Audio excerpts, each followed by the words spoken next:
নমস্কার, যুক্তি তর্ক সঙ্গে অর্কই আপনাদের স্বাগত। আপনাদের সঙ্গে আমি অর্কপ্রভ সরকার।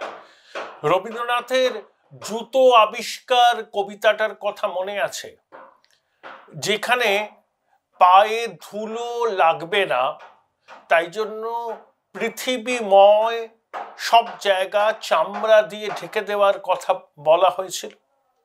অবাস্তব না? অবশ্যই অবাস্তব। তাই 2024-এর লোকসভা নির্বাচনে দিল্লির মসনদ থেকে নরেন্দ্র মোদীকে সরানোর ভাবনাও অবাস্তব। স্বপ্নের খিচুড়িতে একটু বেশি ঘি আপনি দিতেই পারেন, তাতে খিচুড়িটা সুস্বাদু হতে পারে, আর কিছু নয়। ওটা স্বতঃসিদ্ধ। 2024-এ বিপুল গরিষ্ঠতা নিয়ে তৃতীয়বারের জন্য প্রধানমন্ত্রী হচ্ছেন নরেন্দ্র মোদী। এটা আমি বলছি একা তা তো নয়, এটা মমতা বন্দ্যোপাধ্যায়ও জানেন, বিলক্ষণ জানেন, আমার থেকে বেশি জানেন, কারণ তার কাছে যে সমস্ত সূত্র থেকে খবরাখবর আসে সেগুলো অনেক বেশি নির্ভরযোগ্য। তাই তিনিও অবস্থান বদল করেছেন, মানে পাল্টি খেয়েছেন, যেটা খুবই স্বাভাবিক। যখন তখন পাল্টি খান। তার রাজনৈতিক জীবনের আপনি যদি 25 বছর আগে চলে যান, সেই তৃণমূল ভেঙে কংগ্রেস করা, এই কংগ্রেস ভেঙে তৃণমূল করা, বিজেপির সঙ্গে যাওয়া, এনডিএতে আসা, মন্ত্রী হওয়া, ঘুষ কাণ্ডে, তাহেলকা কাণ্ডে মন্ত্রিসভা থেকে বেরিয়ে আসা, আবার কংগ্রেসের সঙ্গে হাত ধরা, আবার ফিরে যাওয়া, দপ্তরবিহীন মন্ত্রী, তারপরে কয়লা মন্ত্রী হওয়া, আবার 2009 লোকসভা নির্বাচনে কংগ্রেসের হাত ধরা, 11 সালের বিধানসভা নির্বাচনে কংগ্রেসের হাত ধরা, আবার কংগ্রেসের হাত ছেড়ে দিয়ে কংগ্রেসকে কার্যত অস্তিত্বহীন করে দেওয়ার উদ্যোগ নেওয়া, এসবই মমতা বন্দ্যোপাধ্যায়ের ট্র্যাক রেকর্ড। তাই পাল্টি খেতে তিনি খুব সহজেই পারেন, চোখের পলকে পাল্টি খেয়ে যান। এবারও সেই পাল্টিটা খেলেন। 23শে নভেম্বরের কথা মনে রাখুন, কি বললেন মমতা বন্দ্যোপাধ্যায়? আরএসএস এর উপর তার কোনো রাগ নেই, তারা ধর্ম করুক, তাদের কাজ করুক, কিন্তু দুজনকে তারা যেন সমর্থন না করেন। কে? নরেন্দ্র মোদী আর অমিত শাহ। নাম না করে দুজনের কথা ইঙ্গিত করেছেন। 18ই ডিসেম্বর দিল্লিতে বঙ্গভবনে, চাণক্যপুরীর বঙ্গভবনে সাংবাদিকদের সাথে কি বললেন কথা প্রসঙ্গে? যে না, মোদিজি অমিতজির সঙ্গে আমার কোনো ব্যক্তিগত শত্রুতা নেই, ব্যক্তিগত বৈরিতা নেই, আমাদের হচ্ছে নীতির লড়াই। তৃণমূলের আবার নীতি একটাই তো নীতি, এলোমেলো করে দেওয়া, লুটে পুটে খাই। কোন নীতি তৃণমূলের? বিদেশ নীতি? কেউ জানে না তৃণমূলের বিদেশ নীতি কি। আর্থিক নীতি? কেউ জানে না। অভ্যন্তরীণ নিরাপত্তা সংক্রান্ত নীতি, সেটা কি? খায় না মাথায় মাগে। তৃণমূলের নেতাদের জিজ্ঞাসা করলে এই ধরনের উত্তরই পাবেন। তাই তিনি বলছেন বিজেপির সঙ্গে আমাদের নীতির লড়াই। আরে বিজেপির একটা সুনির্দিষ্ট নীতি আছে, এটা বিজেপির অতি বড় ক্রিটিকও এই কথাটা স্বীকার করে। বামপন্থীদের আছে, বিজেপির আছে। মতাদর্শগতভাবে তারা দুজনে সাউথ পোল নর্থ পোল হতে পারেন, কিন্তু দুটো রাজনৈতিক শক্তি, নীতি এবং আদর্শের দ্বারা পরিচালিত। আর তৃণমূল সেখানে বলছে আমাদের বিজেপির সঙ্গে নীতির লড়াই। শুনে হাসবো না কাঁদবো কিছু ভেবে উঠতে পারলাম না। কিছুদিন আগে মমতা বন্দ্যোপাধ্যায় বলেছিলেন যে তিনি INDIA জোট, মানে ইন্ডি জোটে কাঠবিড়ালির ভূমিকা পালন করবেন।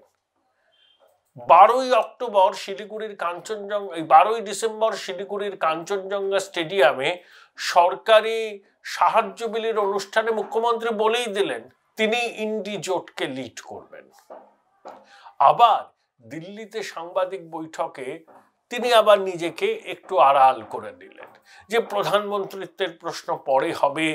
গুজরাল সাহেব, দেবেগৌড়া সাহেব কথা উল্লেখ করেছেন, এমনকি বাজপেয়ীজি আর মনমোহন সিং এর কথাও তিনি বলেছেন। মনমোহন সিংকে একবার তিনি মিমিক্রি করেছিলেন।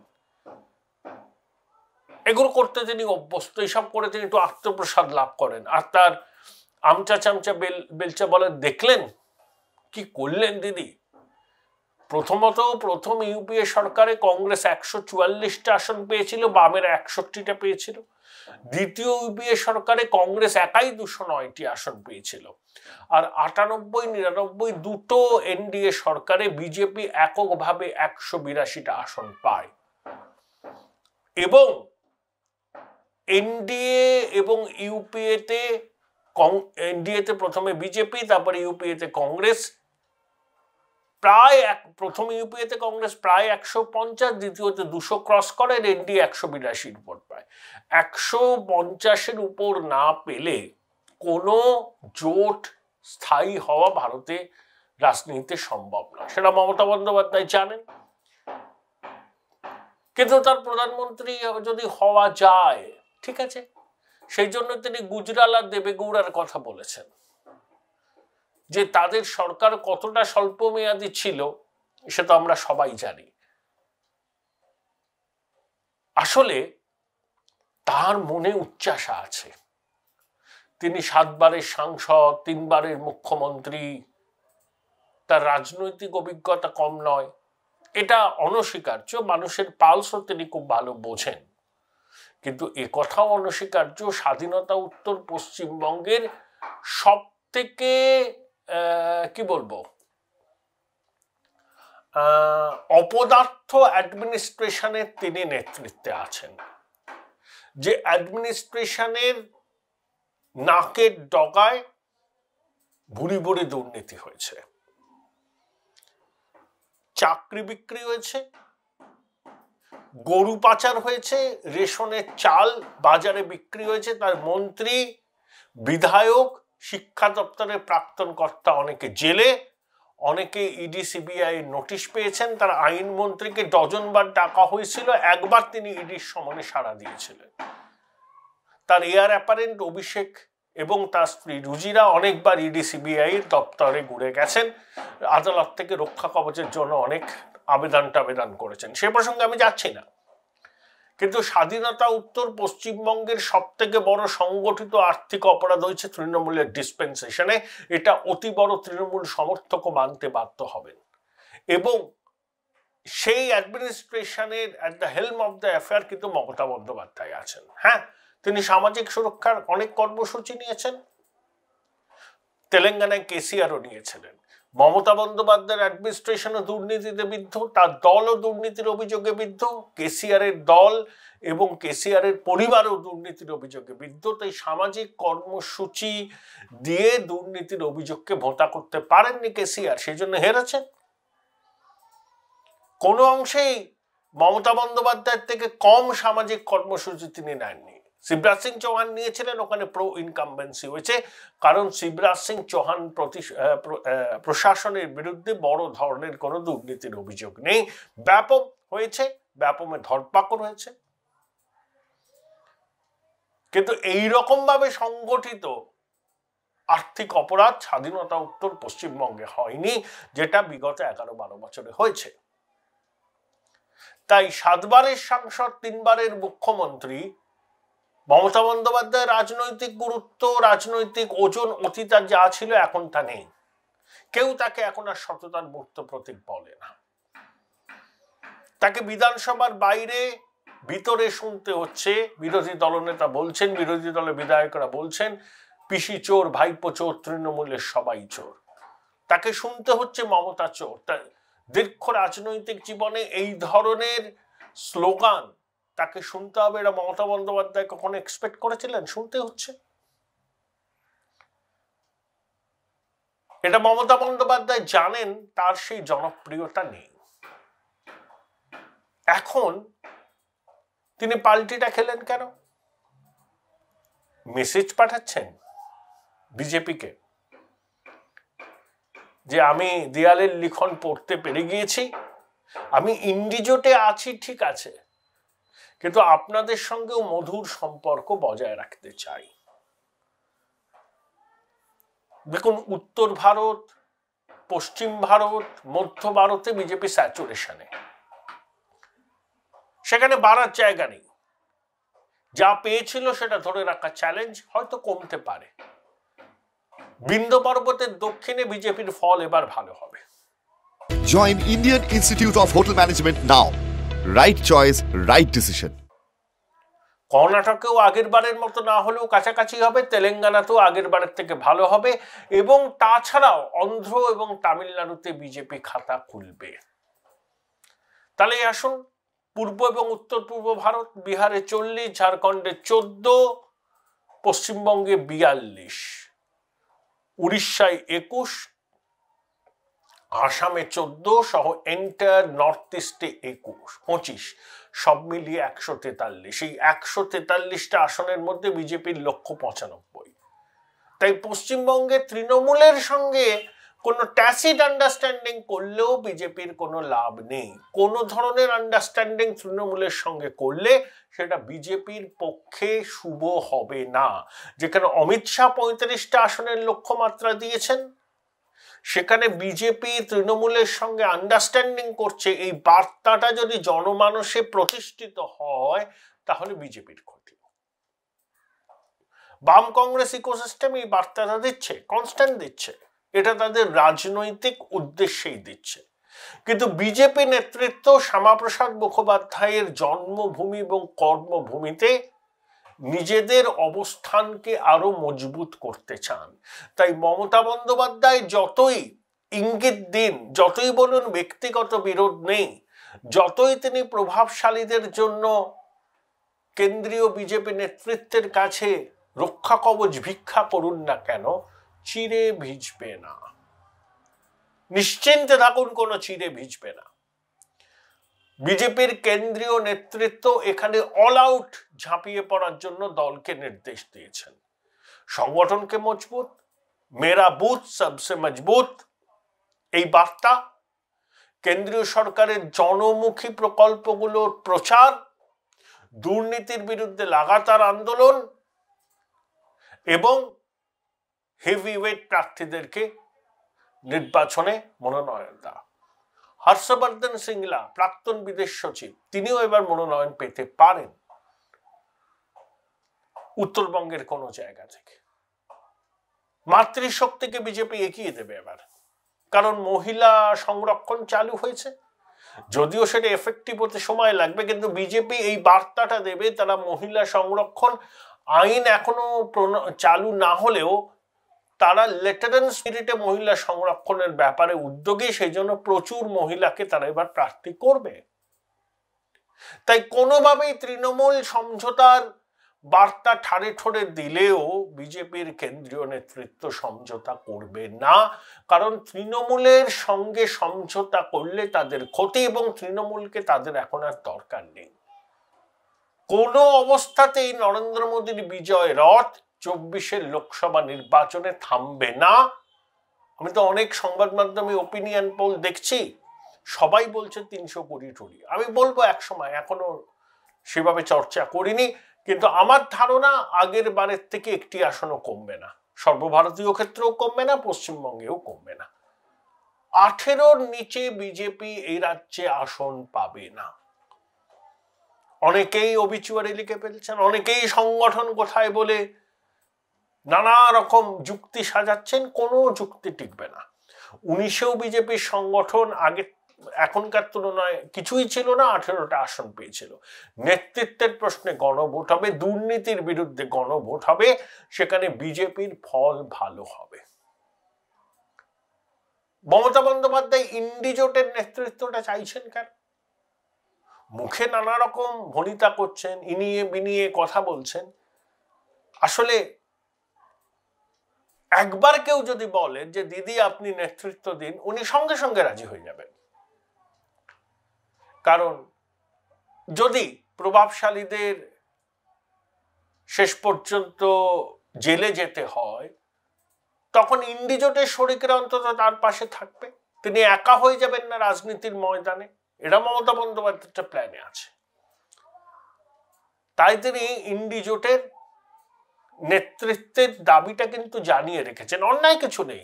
ওদিকে নীতিশ জানিয়েছেন, ওদিকে উদ্ধবের জন্য সঞ্জয় রাউত জানিয়েছেন, শরদ পাওয়ার জল মাপছেন।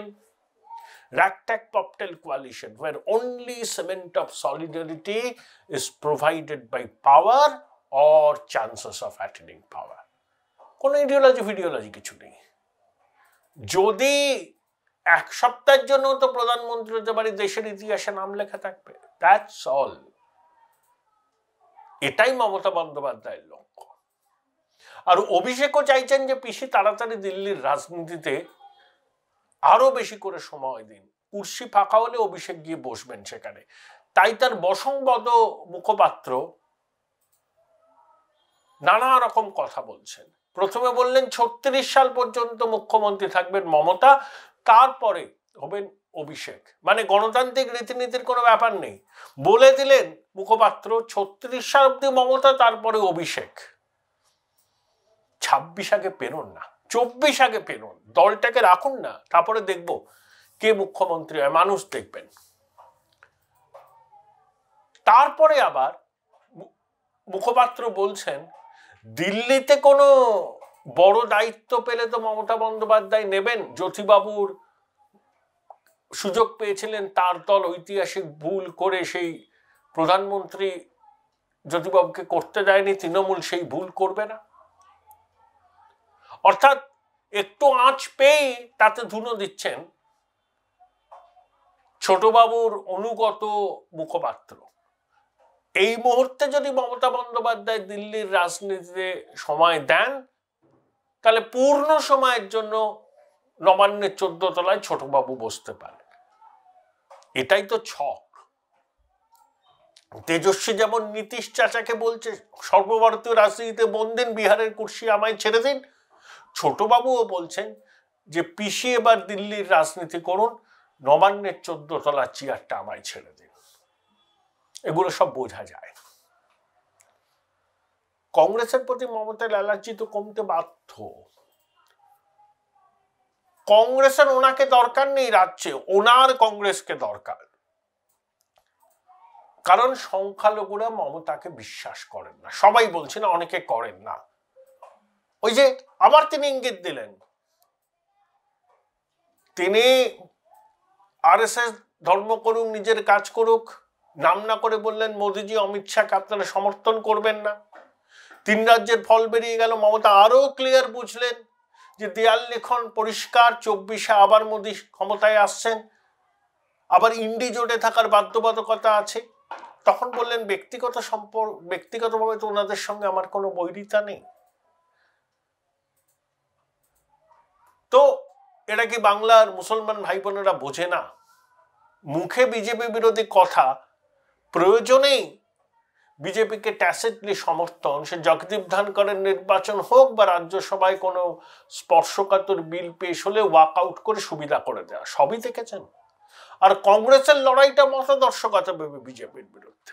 আর কংগ্রেস যাই হোক সর্বভারতীয় পার্টি, সুতরাং কংগ্রেস তৃণমূলের সঙ্গে থাকলে তৃণমূলের লাভ, কংগ্রেসের ক্ষতি। কংগ্রেস বাম আইএসএফ এর সঙ্গে থাকলে কংগ্রেসের লাভ। তার কারণ এই করাপশনের বিরুদ্ধে অধীর বাবুরা লড়াই করেছেন, এখনো বিবৃতি দেন। রাতারাতি তৃণমূলের হাত ধরলাম, কংগ্রেসের অবশিষ্ট যা আছে তাও ধুয়ে মুছে সাফ হয়ে যাবে, বিজেপির দিকে চলে যাবে। কিন্তু কংগ্রেস যদি বাম এবং আইএসএফ এর সঙ্গে লড়ে, তাহলে অন্তত মুসলমান অধ্যুষিত কেন্দ্রগুলোতে তারা শাসক তৃণমূলকে বড় চ্যালেঞ্জ ছুটতে পারবে। এটা নিয়ে কোনো সন্দেহের অবকাশ নেই। কিন্তু অধীরবাবু নিজের আসন বাঁচাবার জন্য, ডালুবাবু নিজের আসন বাঁচাবার জন্য, মানে ভাবেন তৃণমূলের সঙ্গে হাত ধরলেই আসন বেঁচে যাবে। যদি তৃণমূলের হাত ধরেন তাহলে তারা জিতবেন? তৃণমূল অধীরবাবুকে জিততে দেবে বহরমপুর থেকে? নাকি অধীরবাবুর আর কোনো বিশ্বাসযোগ্যতা রাজ্যের রাজনীতিতে অবশিষ্ট থাকবে? লোকে তো অধীরবাবুকে নিখাত ধান্দাবাজ বলবেন, শুধুমাত্র নিজের আসনটাকে সুরক্ষিত রাখার জন্য। মমতা বন্দ্যোপাধ্যায় কংগ্রেসকে পাশে পেতে মরিয়া। ওই মুসলমান ভোটগুলো তৃণমূলের দিকে ফিরে আসবে কংগ্রেসের সঙ্গে থাকলে। সাগরদিঘি উপনির্বাচনে মমতা বুঝেছেন মুসলমানরা আর বিশ্বাস করছে না, তাই কংগ্রেস করে 6টা আসনও ছাড়তে পারেন। রাজি হবে কংগ্রেস? বামেরা ক্ষয়িষ্ণু শক্তি হতে পারে, কিন্তু রাহুল গান্ধী এখনো বামেদের নির্ভরযোগ্য শক্তি বলে মনে করেন। সেই জন্য অভিষেক যখন ভোরবেলা রাহুলের কাছে দেখা করতে গিয়েছিলেন বাম সঙ্গ ছাড়ার অনুরোধ নিয়ে, রাহুল নন কমিটাল ছিলেন। মমতা বন্দ্যোপাধ্যায় গোসা হয়েছিল, তাই বিমান ধরার তারা আছে বলে মুম্বাই থেকে তিনি তড়িঘড়ি চলে এসেছিলেন, যদিও তিনি চার্টার ফ্লাইটে গিয়েছিলেন। এখন বুঝছেন যে দুর্নীতির অভিযোগে টলমল, পারসেপশন হয়ে গেছে যে তৃণমূল জমানায় এমন কোনো ক্ষেত্র নেই যেখানে দুর্নীতি হয়নি। সংখ্যালঘুদের মনেও বিরূপ প্রভাব পড়েছে, তাই খড়কুটোর মতো কংগ্রেসকে ধরতে চাইছেন। এটাই বাস্তব। অধীর বাবু যদি মনে করেন ধরতেই পারেন, নিজের সিটটাকে সিকিউর করা এতে সম্ভব হবে বলে হয়তো তার মনে হতে পারে, হিতে বিপরীত হতে পারে, আপনার বিশ্বাসযোগ্যতা কিছু থাকবে না।